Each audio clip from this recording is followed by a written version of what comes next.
Year-old Lil Smokes had just walked out of his house in the residential neighborhood that sat off Remount Road. Remount Road got its name from when World War II was taking place and hundreds of horses was lined up and the soldiers would have to remount the horses. It was an early morning as Lil Smokes walked to the bus stop and he would hear multiple gunshots, but he hadn't really paid it any mind, being that the neighborhood was so used to gunshots. When Lil Smokes got out of school, he would hear about a man getting hogtied and hit up multiple times. Growing up, Lil Smokes would have dreams of playing basketball, but the more he got off his school bus and saw the stacks of money the older guys had, he would begin to slowly fall into the streets. Before you knew it, Lil Smokes was running wild in almost every neighborhood in North Charleston. Lil Smokes would be chilling in the backyard of the trap house when he heard a lot of commotion.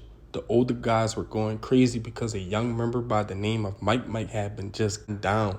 Lil Smokes would take it pretty hard and he started thugging. Before you knew it, Lil Smokes was getting high-speed chases from the police where he crashed and he would go off to juvie for a few months. When he finally got released, he would be well known to most of the people in the neighborhood, from the old folks, the OGs, and the youngins. Lil Smokes hadn't noticed that when you're young and thugging, everyone is watching you. By the age of 14, Lil Smokes would be chilling with this homie by the name of LJ. They would be trying to come up on some paper, but it had gotten so dark that eventually they would split ways. LJ would lose his life about an hour after they split up, but Lil Smokes hadn't found out about it till the next morning. This is where Lil Smokes noticed that life can change at any time.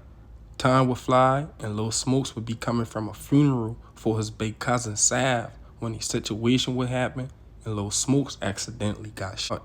By the time Lil Smokes was 15, he realized that everything wasn't really what it seemed and that the streets was a scam. By this time, Lil Smokes would start keeping his circle tight because he started seeing haters come out the blue, old friends turn to enemies, and some people turned to strangers. So everywhere he went, he kept that strap. Then one night, Lil Smokes almost got set up, but he manages to do a quick draw McGraw and get himself out of harm's way. Even though Lil Smokes was smart and wise and always played the background, he would find himself up multiple times when he was standing next to a stranger and someone started shooting at the stranger. Around this time, Lil Smokes knew he had to move different. His only intentions were to make it out the hood and provide for his family. By 15, 16, Lil Smokes would really feel the streets come down hard on him. People who he used to be with every day began to die.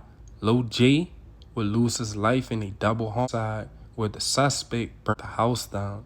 He would also lose a big homie by the name of Banks who got ambushed one late night.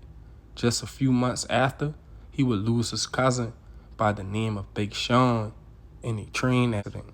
Lil Smokes would be 16 for a couple of months when he started going to the studio, and this is where he started making a lot of progress just in a short period of time. Now, just turning 17 years old, a few days ago, Lil Smokes has his head on straight after experiencing what the average man would never see.